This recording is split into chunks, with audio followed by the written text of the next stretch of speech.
92.7 Big FM पर सुनते रहिए गाने जो हिट थे, हिट रहेंगे।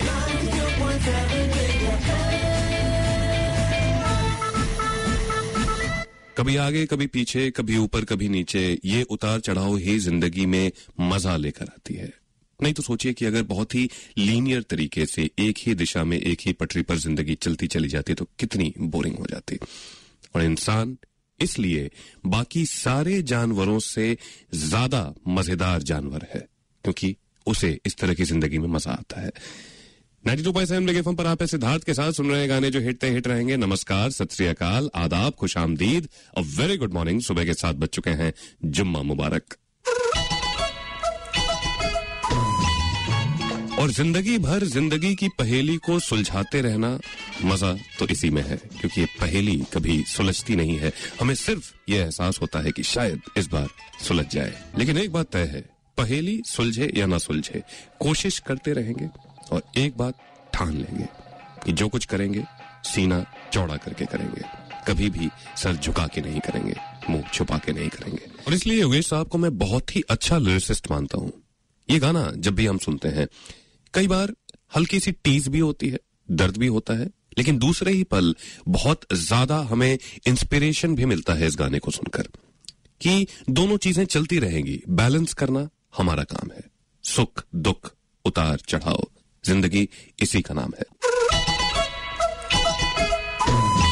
और इस उतार चढ़ाव में जितने अच्छे तरीके से हम अपनी जिंदगी को बैलेंस कर लेते हैं, हम उतना ही ज्यादा कामयाब होते हैं। इस पूरे हफ्ते में बात करता रहा हूं FTII यानी कि film and television institute of India Pune की, जहां से हमें बेहतरीन आर्टिस्ट मिलते रहे हैं। बहुत ज्यादा कंट्रीब्यूशन रहा है इस इंस्टीट्यूट का इंडियन सिनेमा को। और न सिर्फ एक्टर्स बल्कि बेहतरीन टेक्नीशियंस मिले हैं हमें। क्या बेहतरीन एडिटर्स मिले हैं। डेविड धवन साहब को याद करें, आगे चलकर डायरेक्टर बने वो। एक और बहुत ही बेहतरीन फिल्म मेकर, बहुत ज्यादा संघर्ष किया है उन्होंने। मतलब उनके संघर्ष की कहानी अगर हम सुनेंगे तब डेफिनेटली वो हमारे लिए एक बहुत ही इंस्पिरेशनल स्टोरी बन जाते हैं। विधु विनोद चोपड़ा साहब। पहले फिल्मों के सेट पर उनके पास एक्टर्स को देने के लिए कुछ भी नहीं होता था और आज उनकी पहली हॉलीवुड फिल्म रिलीज होने वाली है, ब्रोकन हॉर्सेस। ये एक बहुत बड़ी बात है, बहुत बड़ा अचीवमेंट मानता हूं मैं इसे। और विधु विनोद चोपड़ा साहब एक बहुत ही ज्यादा बेबाक इंसान है और ऐसे आदमी की जरूरत होती है फिल्म इंडस्ट्री में। आज वो मेरे साथ होने वाले हैं, बहुत ही ज्यादा कैंडिड कॉन्वर्सेशन होने वाली है हमारी। कैसे संघर्ष किया, कैसे अपनी पहली फीचर फिल्म बनाई, कैसे ऑस्कर के बहुत करीब पहुंचकर जब ऑस्कर नहीं मिला तो गुस्सा आया या दुख हुआ, और क्या ब्रोकन हॉर्सेस ऑस्कर की तरफ उनका एक कदम हो सकता है। ये सब कुछ जानेंगे। और जिंदगी चलती रहती है, हम चलते रहते हैं और कुछ चीजें ऐसी होती हैं जिंदगी में जिसके बिना हम शायद नहीं चल पाते। लेकिन वो चीजें इतनी छोटी सी होती हैं, मतलब स्वीट लिटिल नथिंग्स जिन्हें कहा जाता है। हम नहीं समझ पाते कि वो कितने इंपॉर्टेंट हैं हमारी जिंदगी में। लेकिन अगर वो ना हो, वो ना मिले तो हमें बेचैनी हो जाती है, हम चल ही नहीं पाते। उन्हीं में से एक चीज है सेफ्टी पिन। बहुत ही छोटी सी चीज, लेकिन जब जरूरत हो और वो ना मिले तो हम पूरा घर ढूंढ लेते हैं। अचानक से सेफ्टी पिन की बात क्यों कर रहा हूँ, कुछ तो बात होगी। बात है 10 अप्रैल को, आज के ही दिन 1849 में यानी कि 1849 में वॉल्टर हंट नाम के एक अमेरिकन मैकेनिक ने इसका आविष्कार किया था। आविष्कार की कहानी भी बहुत इंटरेस्टिंग है कि उन्हें $15 का एक उधार चुकाना था अपने दोस्त को। उनके पास बिल्कुल भी पैसे नहीं थे, मैकेनिक थे, तो एक ब्रास का पिन था उनके पास। उन्होंने सोचा कि इसके साथ कुछ किया जाए, क्योंकि पिन जो पहले हुआ करते थे, अभी भी होते हैं वो पिन जो हाथ में चुभ जाए तो खून निकल आता है। तो उन्होंने एक क्लोज लूप बनाया, ऐसा पिन बनाया कि वो अड़ जाए और जब जरूरत हो तो ही खुले, इस्तेमाल हो फिर से अड़ जाए, ताकि किसी को नुकसान न पहुंचे। और इस तरीके से उन्होंने अपने $15 का कर्ज चुका दिया और दुनिया को एक सेफ पिन दिया, जिसको हम सेफ्टी पिन कहते हैं। सोचिए कितने अलग अलग इस्तेमाल होते हैं सेफ्टी पिन के। वैसा ही एक और आविष्कार हुआ आज के ही दिन। पहली बार 1930 में सिंथेटिक रबर का आविष्कार हुआ। हालांकि ये आविष्कार एक्सीडेंटली हो गया था, सेरेंडिपिटी कहते हैं इसे। मतलब चाह कुछ और रहे थे बनाना, लेकिन सिंथेटिक रबर बन गया। लेकिन एक बार बन गया तो देखिए कि कितना कुछ बदल गया है। रबर का कितना ज्यादा इस्तेमाल होता है। जूते देख लें, पैंट की इलास्टिक को देख लें, और जब बाल बांधते हैं तो रबर बैंड को देख लें। भाई इन दोनों चीजों के बिना मैं तो नहीं चल सकता, आप चल सकते हैं। और अगर राइटर्स की बात की जाए तो आज का दिन एक बहुत ही इंटरेस्टिंग डे के तौर पे सेलिब्रेट किया जाता है पूरी दुनिया में। आज के दिन को कहा जाता है encourage a young writer day. मतलब अगर आपको कोई यंग राइटर मिलता है तो उसे एनकरेज करें, उसको अप्रिशिएट करें और जितना हो सके उसकी मदद भी करें। और देखिए, अगर गौर से हम देखें अपने चारों तरफ तो बेहतरीन राइटर्स हमें दिखाई देते हैं जिनको मौका नहीं मिल पाता। आजकल मिल जाता है थोड़ा मौका, वो ब्लॉग पे लिखते हैं, फेसबुक पे लिखते हैं, थोड़ा बहुत ट्विटर पे भी लिखते हैं, लेकिन एक एस्टैब्लिश राइटर बनने के लिए उनको इनकरेजमेंट की जरूरत पड़ती है। और आज encourage a young writer day है तो हम उन्हें इनकरेज करेंगे भी। जैसे कि अभिजात जोशी साहब एक यंग राइटर हुआ करते थे आज से 25 साल पहले, तो उनको आइडेंटिफाई किया, उनको ढूंढा विधु विनोद चोपड़ा साहब ने, और देखिए क्या कमाल की फिल्में उनके लिए लिखी। मुन्ना भाई सीरीज देख लें, आगे चलकर 3 इडियट्स देख लें, पीके देख लें, ये सारी फिल्में अभिजात जोशी ने लिखी हैं। ये इक्वेशन कैसे बना, कहां से ढूंढा अभिजात जोशी साहब को, जानेंगे विधु विनोद चोपड़ा साहब से। और भी कई बातें होने वाली हैं क्योंकि आज वो खास तौर पर मेरे साथ होने वाले हैं। विधु विनोद चोपड़ा साहब होने वाले हैं अब से थोड़ी देर में मेरे साथ। आज उनकी फिल्म ब्रोकन हॉर्सेस रिलीज होने वाली है। हॉलीवुड में एक तरीके से एंट्री न सिर्फ विधु विनोद चोपड़ा साहब की बल्कि किसी भी इंडियन फिल्म मेकर की। बहुत बड़े पैमाने पर यह फिल्म बनाई जा रही है। कैसे संघर्ष किया, कैसे इतने बड़े प्रोड्यूसर डायरेक्टर बन गए विधु विनोद चोपड़ा साहब। और एक जमाना था जब एक्टर्स को, टेक्नीशियंस को देने के लिए इनके पास पैसे नहीं होते थे, इनकी फिल्में बिकती नहीं थी, रिलीज नहीं हो पाती थी। बहुत संघर्ष किया है। ये सारी बातें खोलकर बताने वाले हैं विधु विनोद चोपड़ा साहब। बहुत ही इंटरेस्टिंग बातें करते हैं वो। और आज सवाल भी पूछूंगा और विधु विनोद चोपड़ा साहब से ही जुड़ा हुआ सवाल पूछूंगा। सवाल ये है कि विधु विनोद चोपड़ा साहब फिल्में लिखते हैं, फिल्में डायरेक्ट करते हैं, प्रोड्यूस करते हैं, एक्टिंग भी की है उन्होंने, जी हाँ, और एक बहुत ही मजेदार फिल्म में एक्टिंग की है। मतलब बहुत ही ज्यादा मजेदार फिल्म है। एक छोटा सा रोल किया है उन्होंने। आपको गेस करके उस फिल्म का नाम बताना है और साथ में यह भी बताना है कि कौन सा कैरेक्टर निभाया था विधु विनोद चोपड़ा साहब ने। हालांकि फिल्म के क्रेडिट में उनका नाम नहीं आता, लेकिन वो सीन इतना ज्यादा इंपॉर्टेंट है, एक ऐतिहासिक सीन बन गया है हिंदी फिल्म इंडस्ट्री में, हिंदी फिल्म इतिहास में। 39927927 यानी 39927927 पर कॉल करें या 8080837958 हमारा व्हाट्सएप नंबर है। सही जवाब मैसेज भी कर दें। एक दिन का वक्त और होता है जब हम वीकेंड का इंतजार करने लग जाते हैं। तो आज के दिन इस वक्त कौन कौन सी खबरें सुर्खियों में है ये बता देता हूं। 92.7 बिग एफएम पर सुर्खियों में। और एक वाकई थ्रिलिंग मैच हुआ दिल्ली और चेन्नई के बीच में कल। अगर 1 रन से कोई टीम हार जाती है तो इसे मैं असली क्रिकेट मानता हूं। चेन्नई ने 151 रनों का लक्ष्य रखा। अच्छा पीछा कर रही थी दिल्ली की टीम। एल्बी मॉर्केल जो साउथ अफ्रीकन प्लेयर हैं, 73 नॉट आउट उन्होंने बनाया, लेकिन ये काफी नहीं रहा और 1 रन से दिल्ली की टीम हार गई है। अब पारा चढ़ता जा रहा है क्रिकेट का, और इस पारे को और चढ़ाने के लिए, एंटरटेनमेंट का डोज दुगना करने के लिए हर शाम हमारे साथ आते हैं जावेद जाफरी साहब लेकर बिग गुगली। तो वो सुनना मत भूलिएगा आरजे दिलीप के साथ। हो सकता है, ऐसा हो सकता है, कहा जा रहा है कि हमारे जो मुख्यमंत्री हैं देवेंद्र फडणवीस साहब, वो डेवलपमेंट प्लान जो पेश किया गया 2034 के लिए, उसको पूरे तरीके से स्क्रैप कर दिया जाए, क्योंकि कई लोग इसकी खिलाफत में है, कई रेसिडेंट एसोसिएशन जो है वो इसकी खिलाफत में है, कई प्लानर्स इसकी खिलाफत में है, और कई गलतियां हैं, जैसा कि मैं बताता आया हूं आपको। मैप्स में कई गलतियां हैं, टाइपोग्राफिकल एरर्स हैं, तो बहुत ही ज्यादा गुस्से में है हमारे चीफ मिनिस्टर साहब। स्क्रैप ही कर दें शायद। एक अच्छी बात हुई है, बहुत ही अच्छी बात हुई है। 50 महिला ड्राइवर्स कुछ ही दिनों में सड़कों पर दिखाई देंगी, कैब चलाते हुए और स्कूल वैन चलाते हुए। उनकी ट्रेनिंग पूरी हो गई है, उनको सर्टिफिकेट मिल चुका है। अब वो गाड़ी चलाने के लिए ऑफिशियल तरीके से क्वालिफाइड है। महिलाओं की सुरक्षा की दिशा में और ओवरऑल सेफ्टी की दिशा में मुझे लगता है ये कि बहुत अच्छा कदम है। उन 50 महिलाओं को बधाई है, क्योंकि वो रोल मॉडल बनी है बाकी महिलाओं के लिए भी। और रोल मॉडल बने विधु विनोद चोपड़ा साहब। इतना संघर्ष किया है, संघर्ष 40 सालों का, और तब जाकर आज उनकी पहली हॉलीवुड फिल्म रिलीज होने वाली है, ब्रोकन हॉर्सेस। वाकई एक इंस्पिरेशन है। और अगर संघर्ष की बात की जाए तो एक आदमी का नाम लेना बहुत ज्यादा जरूरी है। विधु विनोद चोपड़ा साहब 40 साल से इंडस्ट्री में हैं और क्या संघर्ष किया है उन्होंने, और आज उस संघर्ष का फल भी मिल रहा है उन्हें कि उनकी पहली हॉलीवुड फिल्म, न सिर्फ उनकी बल्कि हिंदुस्तान के किसी भी फिल्म मेकर की पहली Hollywood film broken horses release होने वाली है। तो 92.7 बिग एफएम पर सर आज बहुत बहुत स्वागत है आपका। विधु विनोद चोपड़ा जी हमारे साथ हैं और टेंस हैं, नर्वस हैं, या जैसे रहते हैं आप वैसे ही हैं? बिल्कुल ऐसे ही हैं, बिल्कुल टेंस नहीं है, बिल्कुल नर्वस।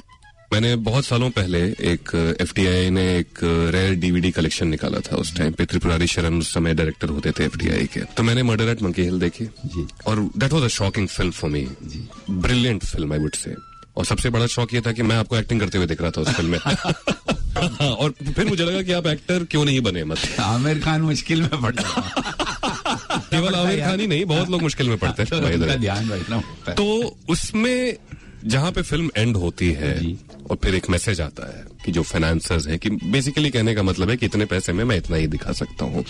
अब जब आप टेबल के दूसरे साइड में बैठे हैं, जब आप उस पोजीशन में हैं, कैसा लगता है? फर्क आया है उस जमाने में जिस तरीके से फिल्म बनाने के लिए लोग जद्दोजहद करते थे और आज भी स्ट्रगल कर रहे हैं? मैं आपने ये बात बोली तो मैं बड़ा भगवान का बड़ा थैंक यू करता रहता हूँ। मैं आपको एक अजीब वाक्या बताता हूँ। ब्रोकन हॉर्सेस की शूटिंग हो रही थी जी। और पहले दिन जब लंच ब्रेक हुआ तो हम गए, तो वहाँ लंच पे पूरे वो टेबल लगे हुए और खाना हर तरह का, और वहाँ बैठ के मेरे साथ मेरी बहन थी शैलजा जी। तो मैंने उसको कहा यार एक मिनट में थैंक यू भगवान जी कर लूं। कहती क्यों? मैंने कहा मुझे याद आया परिंदा में पीने के लिए पानी नहीं था। नाना पाटेकर और मेरा झगड़ा हो गया था क्योंकि वो घर से पानी नहीं लाया था। तो मैंने कहा पानी हम खरीद नहीं सकते, या घर से लाओ या प्यासे रहो। ये हालत थी। आपने वैसे कमाल की रिसर्च की है, इसके लिए मैं आपका बड़ा आभारी हूँ। लेकिन एकदम जब वो मैंने खाना देखा परोसते लोगों को हॉलीवुड के सेट पे, तो मुझे परिंदा की याद आई। मर्डर एट मंकी हिल को तो आप भूल ही जाइए। मर्डर एट मंकी हिल में हम रिफ्लेक्टर उठा के वो टनल से उतरते थे और ट्रैक्स के ऊपर 4-5 मील चल। कहाँ शूट किया था? वहीं पुणे के आसपास। मंकी हिल ही थी। मंकी हिल ही थी। 6 बजे चलना शुरू करते थे, 8 बजे लोकेशन।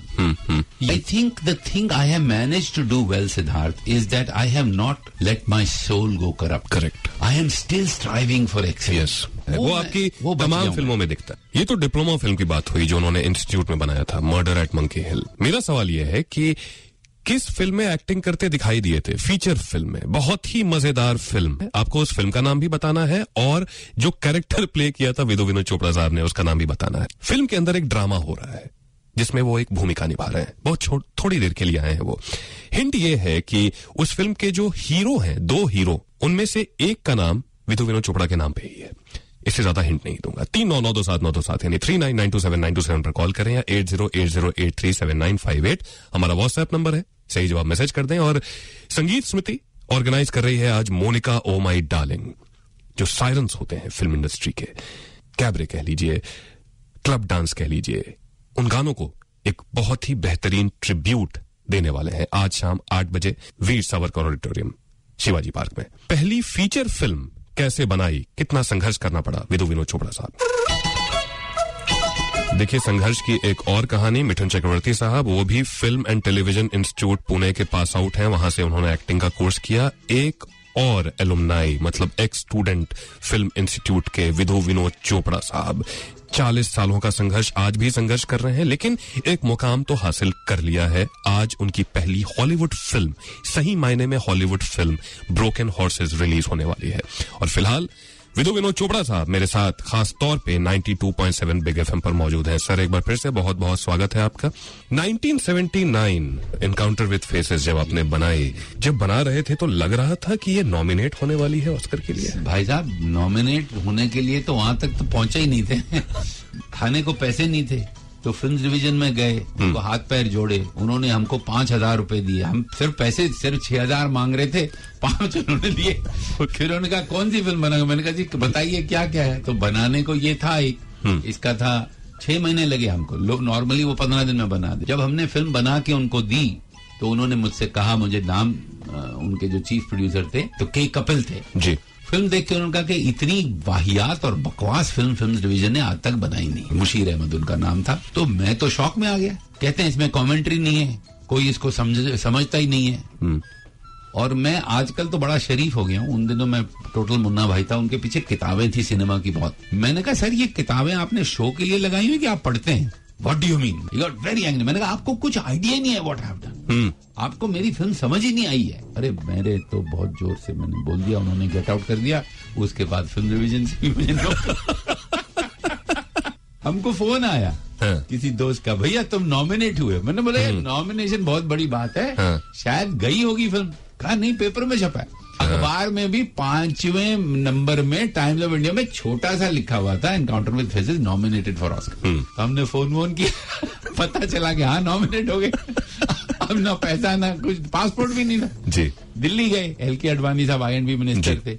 ये 78-79 के आसपास की बात है जी। तो उन्होंने मेहरबानी की, हमको 6 महीने का पासपोर्ट दिलाया। तो उन्होंने पासपोर्ट दिया और मुझे $20 a day दिया, $20 और एक टिकट इकोनॉमी की एयर इंडिया। हम निकल पड़े। अब वहां पहुंचे, वहां जाके उन्होंने कहा भैया सूट पहनना पड़ेगा ऑस्कर के लिए, टक्स।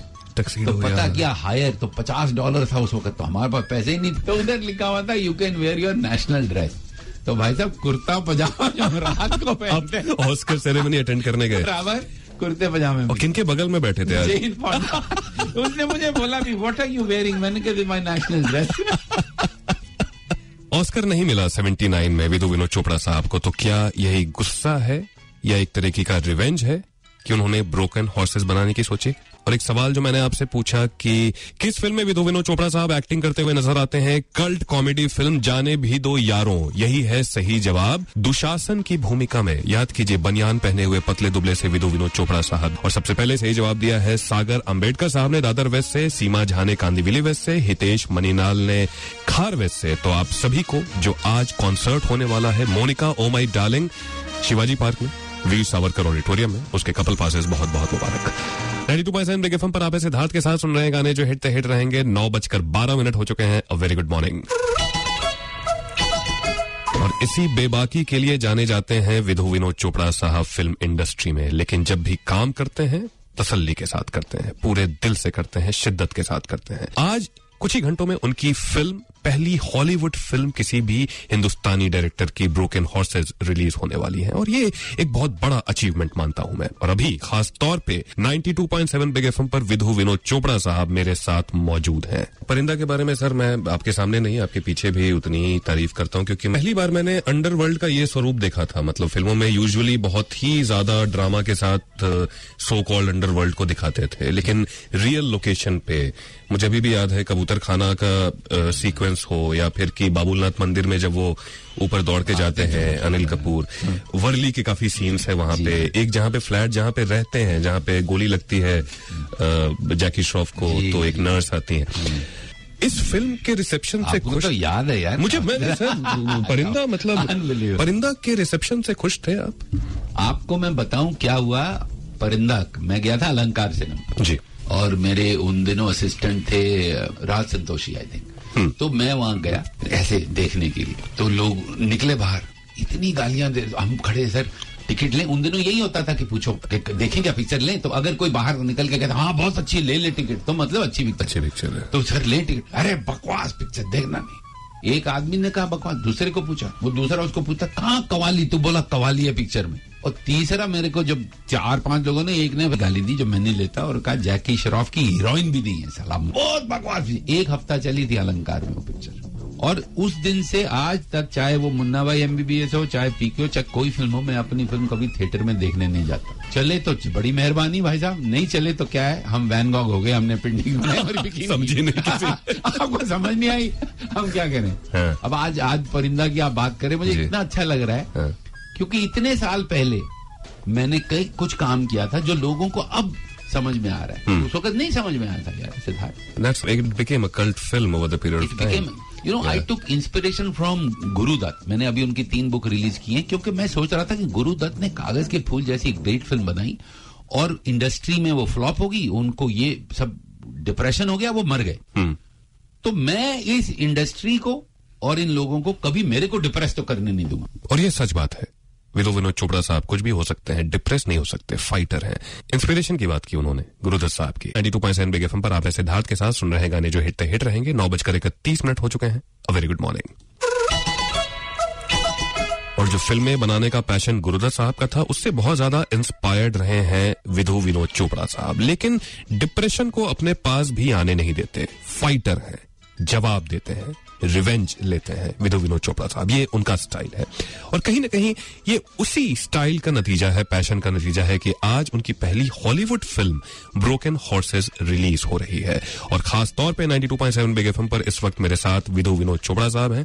सर, एक बार फिर से बहुत बहुत स्वागत है आपका। और अगर मैं ब्रोकन हॉर्सेस की कहानी की बात कहूं, मैं वो किस्सा पढ़ रहा था जब आप और अभिजात जोशी ट्रेन पे जा रहे थे न्यूयॉर्क से, कहाँ जा रहे थे आप? बॉस्टन जा रहे थे। और क्योंकि लोग आपको अप्रोच कर रहे थे, हॉलीवुड के लोग, कि फिल्में बनाओ, तो परिंदा ही क्यों ख्याल आया कि? मुझे नहीं आया, ये अभिजात जोशी का ख्याल था। ओके। वो डिपार्टेड फिल्म देखी थी मार्टिन स्कॉर्सेज़ी की, और हम दोनों को original Hong Kong film infernal affair better लगी थी। सारा अमेरिका वाह कर रहा था। राइट। तो मैं बियर लेने गया, हम बियर पी रहे थे, दूसरी 2 बोतल और लेके आया, तो अभिजात ऐसे मुझे देख के हंस के कहता, क्योंकि हाँ, उसमें आपने लिखा है कि we were reasonably drunk at that time. हम थे ना, चढ़ी हुई थी। तो मुझे देख के कहता परिंदा। मैंने कहा परिंदा? कहता हाँ सर, परिंदा बना। मैंने कहा चल लिख, पेपर पेन ले लिया। 5 साल लगे उसके बाद लिखने के लिए। ये कब की बात है ये? अरे I was 57 then, I am 62 now. मतलब मस्ट बी लाइक 2010। जवानी में लिखना शुरू किया था भैया। ऐसे थोड़ी अच्छा काम होता है। तो जब लोग कहते हैं ना कि बहुत, अब जैसे जेम्स कैमरॉन इतनी तारीफ करी, जो भी लोग देख रहे हैं, बहुत तारीफ हो रही है, बैंगलोर में, पूना में स्क्रीनिंग हुई, तो उनको मैं ये कहता हूं कि भाई साहब आप ये देखिए कि 62nd ड्राफ्ट शूट हुआ है, उसको आप भूल जाइए। पीके मैंने ऑलमोस्ट 1 साल 6 महीने 8 महीने एडिट किए। पूरे 30-40 साल की करियर में मैंने 8-9 फिल्में बनाई जी, क्योंकि अच्छी फिल्म बनाना बहुत मुश्किल है जी जी। और ब्रोकन हॉर्सेस जो था, उसमें तो एक बड़ी प्रॉब्लम है कि विधु विनोद चोपड़ा की फिल्म में ऐसा नहीं है कि भैया बकवास फिल्म कोई मैं बना दूं, पीके बकवास है, तो आप क्या बोलेंगे जी विनोद राजू साहब ने बकवास फिल्म बनाई। यहां तो ये होगा कि बोलेंगे कि बॉलीवुड के लोग गधे हैं, हिंदुस्तानियों को बॉलीवुड में ही रहना चाहिए, हॉलीवुड में नहीं आना चाहिए, इनको फिल्म बनानी नहीं आती, because I am the first one. जी जी। पूरे देश का, देशवासियों का, बॉलीवुड सबका, देश की कला का भी बहुत ज्यादा जी। तो this would have brought shame to us if I had not succeeded. Right. तो मुझे खुशी है कि तो you have succeeded in making such a big film, good film, and I hope कि ये फिल्म पसंद की जाए, न सिर्फ हॉलीवुड में बल्कि हिंदुस्तान में भी। All the very best Vidhu Vinod Chopra sahab for Broken Horses. 9:41 92.7 Big FM पर आप सिद्धार्थ के साथ सुन रहे हैं गाने जो हिट रहेंगे। और आज हफ्ते के आखिरी वर्किंग डे में, मतलब मैं स्टॉक मार्केट की बात कर रहा हूं, हम लोगों की बात नहीं कर रहा हूं, हम में से कई लोगों को कल भी काम करना पड़ता है। बीएससी 28,860 पर है, कल के मुकाबले थोड़ा सा नीचे खोला है, क्योंकि कल ऐसा लग रहा था कि 29,000 शायद आज पहुंच जाए बीएससी का आंकड़ा। निफ्टी 8,773 पे है, वो भी थोड़ा सा नीचे खोला है, लेकिन हो सकता है कि शाम आते आते अच्छी खबर आ जाए, बीएससी और निफ्टी दोनों ऊपर चढ़ जाएं। और बीच में ये जानने की कोशिश लगातार, क्योंकि फाइनेंशियल ईयर की शुरुआत है, कि कहां लगाएं पैसे कि अच्छा रिटर्न मिले। और लगातार 92.7 बिग एफएम पर आप सिद्धार्थ के साथ सुन रहे हैं गाने जो हिट रहेंगे। 9:50 हो चुके हैं। A very good morning.